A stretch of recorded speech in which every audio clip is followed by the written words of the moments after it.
Let's gather around the podcast and sing our quiet hour song. Oh shit. Our QUIETHOURSONG song. If you don't know this channel, then you're a fucking idiot. Sub for sub. Welcome everyone to the Quiet Hour podcast. Yeah. Today we're going to be going around the room talking about the stuff we've been playing, shit we've been watching. It can be anything. It really doesn't matter. We didn't really have a format planned for today like we did last week with Gravity Falls. So it's just whatever. The floor is open to discussion, as it were. So who would like to start off? I guess I will. So I've been a huge fan of like Castle Crashers for forever. Behemoth Studios, right? It's Behemoth, yeah. And they released a new game called Pit People. It's still in early access, but it's fucking phenomenal. Yeah. Yeah, like it's very much like the fire, like the strategy from Fire Emblem, like where there's like the kind of like the hexagons and you gotta like move around that. Yeah, like an XCOM, like a tactics RPG. Yeah, like that, exactly like that. But it's the fucking humor of Behemoth added on top of that. Yeah, that's always good. It's just like the soundtrack's fucking catchy as it fuck. It is. I will second that. Yeah. So I've been playing that for like the last 2 days. So that's cool. Yeah, man.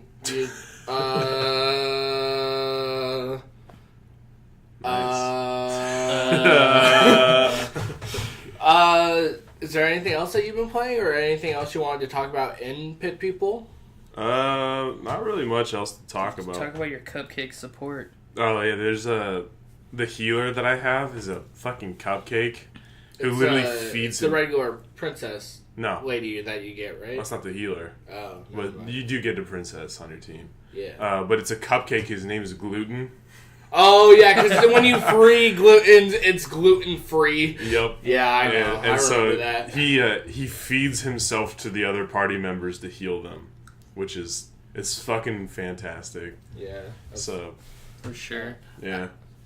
Shit, go ahead. No, it's okay. The one thing I was like, because I had seen like playthroughs of it, and I was like, I was right there with you. The music, especially the music, and then the humor and the voice acting is great.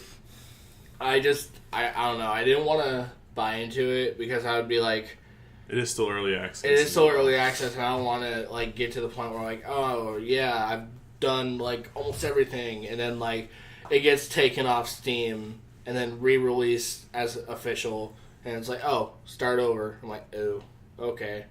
That's just me though. Yeah, for sure. Josh, you wanna talk about something? I've been playing Heroes and playing on my DS. Yeah. Bought Diablo 2 like probably a week ago. Okay. Playing that single player. How does that hold up? It was good so far until I got stuck on the Act 2 boss. Oh, really? So like I'm like grinding right now because like. Is it like a level check? like you're not high enough level? I don't think I'm high enough level because he would like I would have a party and then the Act 2 boss would like insta kill my fucking follower. Oh really? Damn. My summoning my summoning creatures and then I would take like 2-4 hits and I'd have to TP back to town, waste all my gold on like reviving my follower, which is like 3k gold. Oh really? So I started with like 60,000 gold from like Act 1, Act 2, and then it's like 200 gold. So I'm currently in the process of just grinding right now. Oh, that kind of sucks. So I'm like, stuck on this boss, and it's like, fuck. But you say it's up until that point, it was still a good experience. It was a good nostalgia experience. I got to go back and play again from my childhood that I always wanted to like revisit. Yeah. Hell yeah, dude. Just because I didn't want to download Diablo 3. Yeah. I played that one like probably for 3 or 4 times, and it's like I want to go back a decade. Yeah.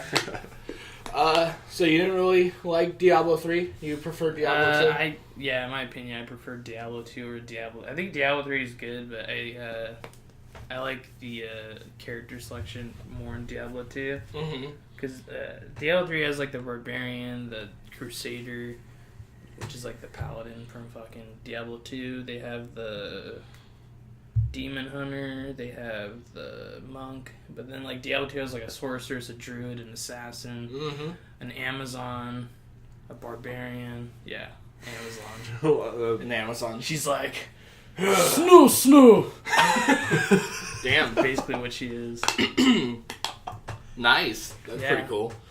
For myself, our roommate Kevin hit us with some more nostalgia feels when he brought over some of his old GameCube games, and in that particular box, he happened to have a game called Ty the Tasmanian Tiger, and now that for me was also a throwback.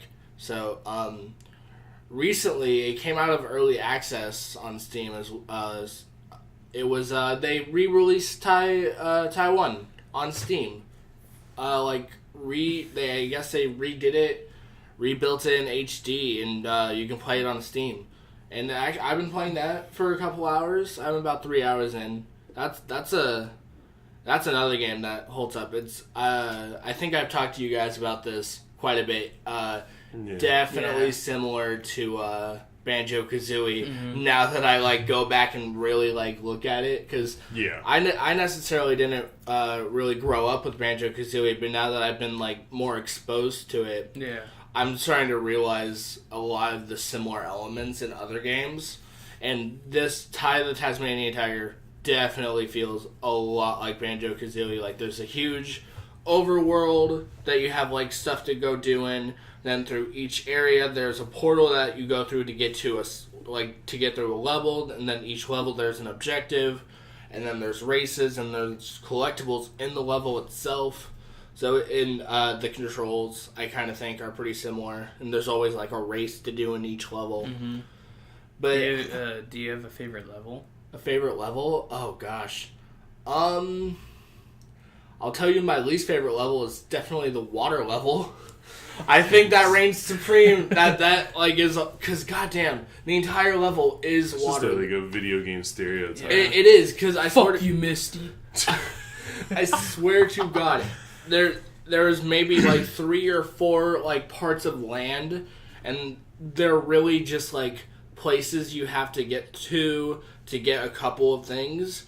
But the way to get to all of those little spots of land are by swimming through this ocean. And there's no way around, and although the game itself controls fine, honestly on mouse and keyboard I was genuinely surprised how well it controls and good it feels.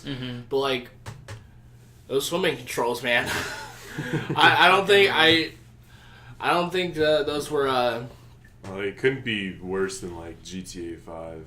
GTA 5 swimming for controls? Just mouse and keyboard. Where it's just in general, you could tell it was kind of a port because. Well, it came out 2 years before on Xbox and PS3. Yeah, it was on 360 and Xbox because 360 the way you flew your jet, it's if you just use WASD, it would only like move it like a little bit. Any kind of like jet, flying, even like swimming, because like swimming you press W to like go up. You're like, no, you're gonna go down. That makes then you hit S. Then you hit S like. That's literally. And you literally like swim up. That's literally like inverted swim controls. Yes. And then, but like you used the number pad, and I think it was like 8 to dive. What? What is that? What would this be? I think it's like 5 and 8 and 5 to go I up and down. had to 5 and. I had to deal with that shit in Vice City and San Andreas too. But it's like I think it's like. God.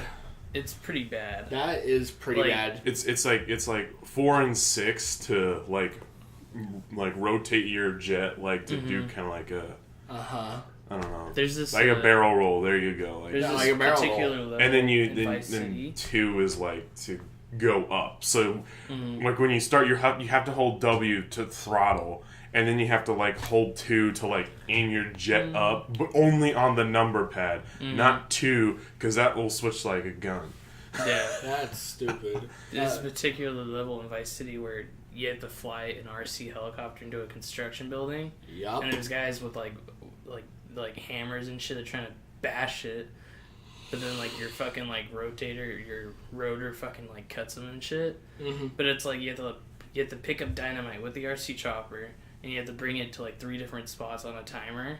I don't know how long. I think the timer's like probably like 6 minutes or something. Yeah. And you have to use like the number pad and the air and WASD and shit, and it's like, oh. It feels really awkward just to take your hand off of the mouse. I had to like before I even began the mission, I had to like practice like outside.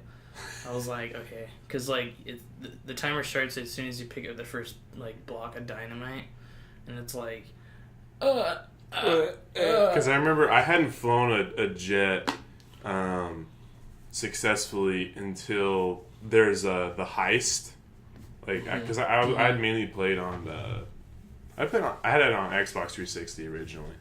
10. Yeah, and same. like I maybe got to like level 10 on online, and then I just stopped playing Honestly, because there really wasn't a point to online at that point. They had nothing. A bad release. Oh yeah. God, Yeah, the multiplayer was terrible. Awful. On But then release. on PC, I picked it up again, and me and my friends had a good time. And then they did the heists, and so it was the one you get. It's the Hydra. It's the jet that has the ability to take off vertically. So like I think 2 people get Hydras, and then the other 2 people get the normal like military jets. And so like I didn't know how to fly a plane, so I'm like I won't get a Hydra. I'll just get a normal jet, and I'll see if I can't figure it out. Okay. So I also hadn't like gone in the water before either. No. We're on an aircraft carrier, and I literally take the plane, and I just me and like our other person we were doing the heist with literally just went like straight off the aircraft carrier right into the water. Nose And then I dive, trying drowned, to form a and Voltron. then we both drowned, and we lost that part of the heist, and we had to start a little bit over. Yeah. But at least they're pretty forgiving when it comes to that, where it's like, oh yeah, don't worry about it, just checkpoint you here. It's funny how you say GTA checkpoints are forgiving, because anyone at who's played least on the heist, San Andreas or Vice City, because goddamn, they're atrocious. No, they're pretty bad on the Even on four. the final heist. Oh my lord! I missed 4. That's Oh very good. god, the final heist in GTA Let's 5 go bowling. is fucking brutal. The story one? No. Or the online one? Online one. Okay. So it's like you go in, you rob a bank. The bank, that's the easy part. Like keeping crowd control, just like shooting your gun, whatever. And then like people are going down, killing like police officers and stuff, getting the money.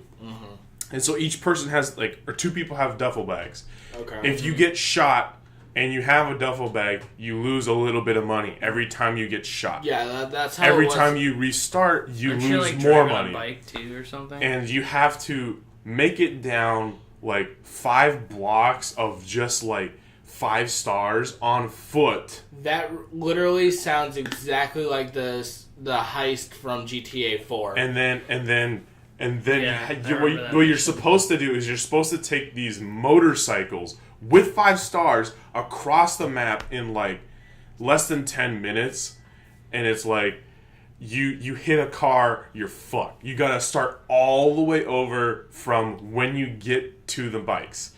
There was a glitch in which you could get into one of the garages that was nearby, so everyone would do that. They'd have one of the armored car that seats 4 people. They'd have that sitting in there, and then they'd get in there, invite everyone into the garage. They'd get in the car, and then they would go that way.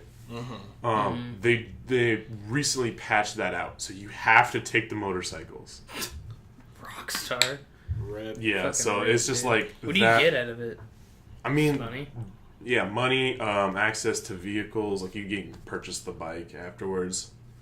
Why It's do kinda a pointless. heist for money when you can spend $45.99 on these shark cards? Oh my god. Am I right? Dude, no, they released like these hella badass cars, but they're so fucking expensive.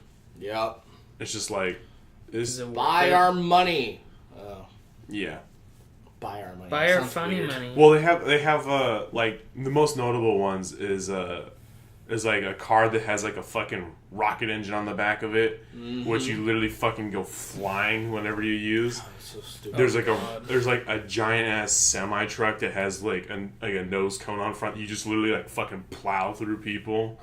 And then there's one car that has a machine gun. It has rockets. It has like you can literally jump with it. It has a parachute. Like A parachute? yeah, you can like jump. Activate your parachute, like so you can literally jump off the freeway, activate your parachute, Sounds and like something shoot rockets straight in out of the Fast and Furious. pretty much. It's all about family. We say family 20 times in this movie. In But, the like- movie, like 80. In the but- trailer, 20. But It's like ridiculous. to purchase that one car, it's something like $6 million in GTA money. That's crazy. Which, unless you're like just spamming heists, Isn't there like with, mods like- though for like you can use on money or no? Well, I'm pretty sure there's a lot of hacks. Yeah, they're Hacks. like Rockstar's pretty on top of that. Like you They're generally see people hacking and then they're just like gone. It's not like Really? Fallout. Yeah. I've always heard the opposite, that like it's literally just a hack, like a hacker's orgy, and it's like, For at least Jeez. for PC. really? Yeah. Maybe that's it then. I don't know. Like, I like it. I like I've zero seen PC. I've seen people I like like this guy that. was literally just walking around dropping $1 million, and he maybe got 5 feet and then he just disappeared. I think I enjoyed Which is cool the- because I got $1 million, but you What know. was it? I enjoyed the Red Dead Redemption multiplayer. I never Well, played the multiplayer. It's so dope. Like I remember, like as soon as every prestige you get like a new mount, Oh yeah. and so like as soon as you get to level 50, you get to like ride like a cow, and then like I think after prestige 2 you get, and like prestige 2, 3, 4 you get like all different variants of the buffalo, and then after I think prestige 5 you get the zebra donkey, which is the fastest mount. Oh, shit. Fucking lightning fast. It's so lit. Josh, I think I have a story for you. Hmm. Did you ever play Undead Nightmare? Yes. So, did you ever tame any of the horses of the apocalypse? Yeah. So, I had a pestilence. I had war. You had war. Yeah, so when I was playing this many moons ago, Mm-hmm. I had a cousin. Yeah. I was like, he was over, he was playing. He was a cousin where it was like, you gotta get along with him. Come Yeah. on, like hang out with him. He was like 2 years younger, so it was like, So I was like, I finally gotten one of the horses of the apocalypse. I'm like, yeah. Gotta go to the bathroom though. Don't do like anything. So I go to the bathroom, I come back, and You see he's him. walking around. I'm like, okay, where's the horse? Like, Here's your mount. Brown horse. Somehow the horse is just gone, right? Like, I don't fucking know. So I'm like, fuck. Maybe it's just around. So I'm just walking around, and there's this, like, little mountain range type area, and we're walking up towards the top, and up at the top, it's a bridge with railroad tracks. Mm-hmm. So I'm walking towards that bridge, and I swear to God, I don't know how, but I notice that the horse is on the other far side of the bridge, opposite of where I am, and it just falls off of the bridge and into the water My. and dies. You can't call it back? I wasn't able to. I essentially had lost it. Oh my god. I was so frustrated. That's like the one that's on fire and shit too, right? It is. It's like the black horse with like a fire mane and shit. I was in all the so horses of legit, the dude. apocalypse like have like unlimited stamina and they're all super fast. Oh my god, that was Pestilence is like a dying fetus. He's like super skinny. You yeah, can and see it's the like bones on him yeah, and shit. yeah. And he's got this nasty gas cloud surrounding him. hmm So I'm pretty sure he does like passing damage if enemies walk near it. I think. yeah, Yeah? I think so. Dude, Red Dead 2, dude. The zombie mode, like the survival mode too, is pretty fun. It is. So like, pick up like the blunderbuss and just like. Mm-hmm.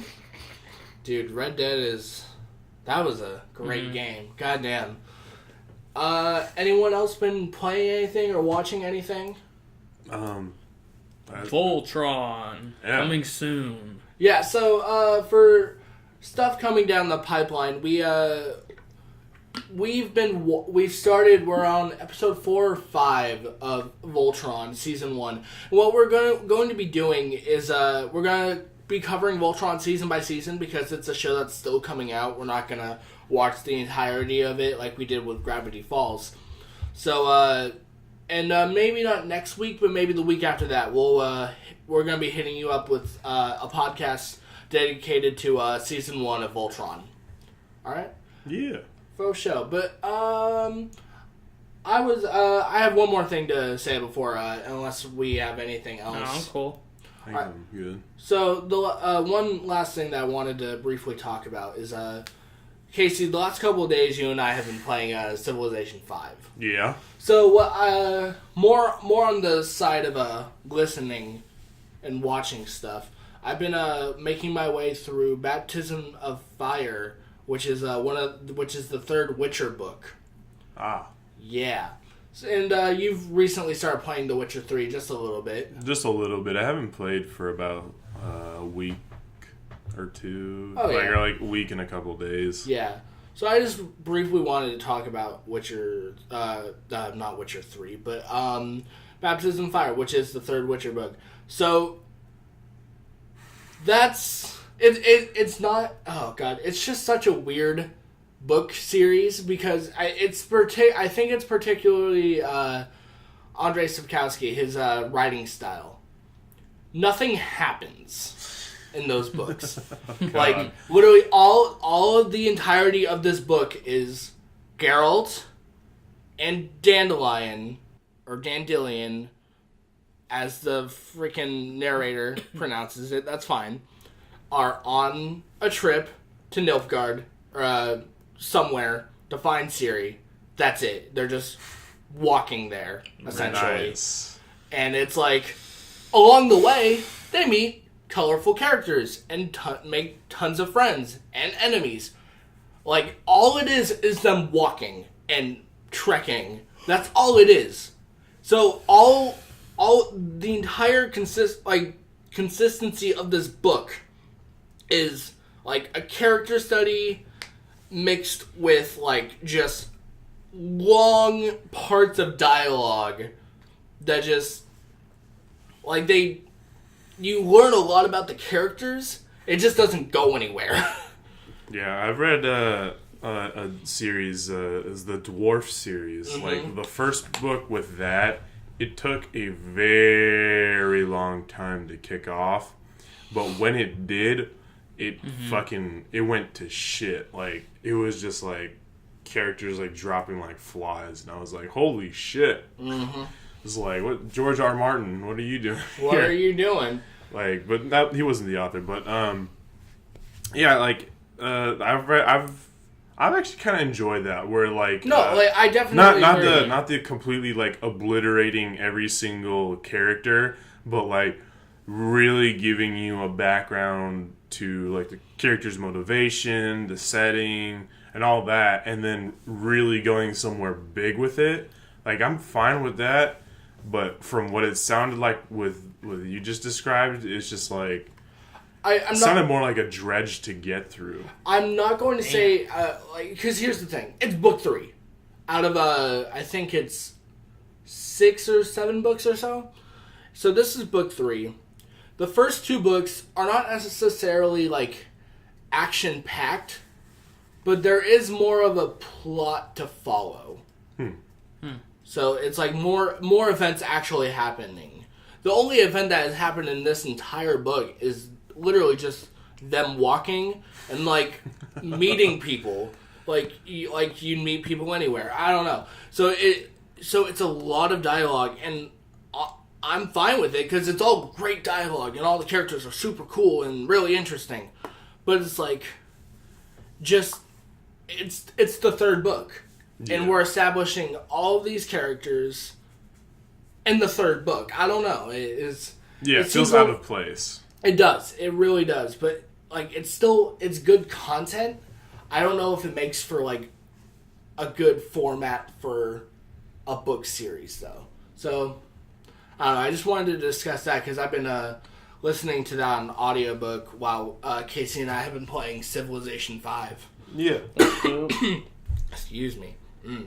So I just wanted to get that out there because I don't know. I don't know. Like generally, the Witcher books are perceived as pretty good, but and after I finished The Witcher 3, I just wanted to start reading the book so I could have more of that like lore and more stuff in that world. But I don't know. I'm kind of iffy on that. But yeah. All right. Anyone got anything else? No, I'm cool. No, I Alright. think it's a pretty good place. All So right. wrap it up. So like we just said, Voltron season 1 coming to you possibly next week, more likely in a couple weeks or so. And we'll see you next time on the Quiet Hour podcast, everyone. Why? Boy. All right. All right.